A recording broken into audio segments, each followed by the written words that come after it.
नमस्कार, star India one मध्ये आपलं स्वागत आहे। पाहूया आजची प्रमुख माहिती।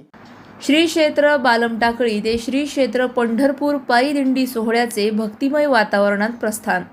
पुंडलिक वरदा हरिविठ्ठलच्या जयघोषात वारकऱ्यांचा उत्साह शिगेला।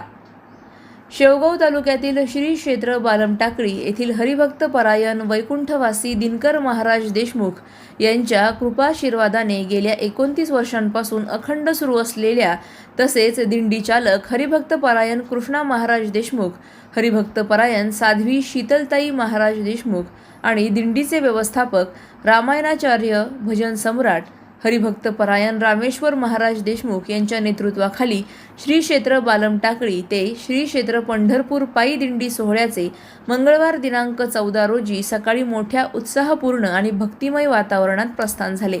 सकाळी गावातील वारकरी, संत महंत, ग्रामस्थ व भाविकांच्या उपस्थितीत टाळ, मृदुंग, पखवाज आणि विठ्ठल नामाच्या अखंड गजरात दिंडीला प्रारंभ झाला। पुंडलिक वरदा हरिविठ्ठल श्री ज्ञानदेव तुकाराम या जयघोषाने संपूर्ण परिसर भक्तिरसात न्हाऊन निघाला। भगव्या पताका फडकवत वारकरी विठुरायाच्या भेटीसाठी आनंदाने मार्गस्थ झाले। ही पायी दिंडी बालमटाकळी, चकलांबा, तिंतरवणी, रायमोह, पाटोदा, परांडा, लौळ, खरकम या मार्गाने प्रवास करत 14 दिवसात श्री क्षेत्र पंढरपूर येथे पोहोचणार आहे।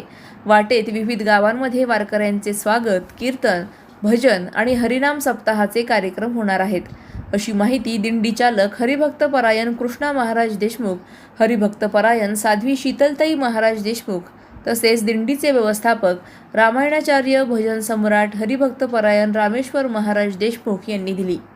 प्रतिनिधी इसाक शेख, शेवगाव। आमच्या YouTube चॅनलला नक्की सबस्क्राइब करा। पाहत रहा स्टार इंडिया। फेसबुक आणि इंस्टाग्राम स्टार इंडिया वन ला फॉलो करा। पाहिल्याबद्दल धन्यवाद।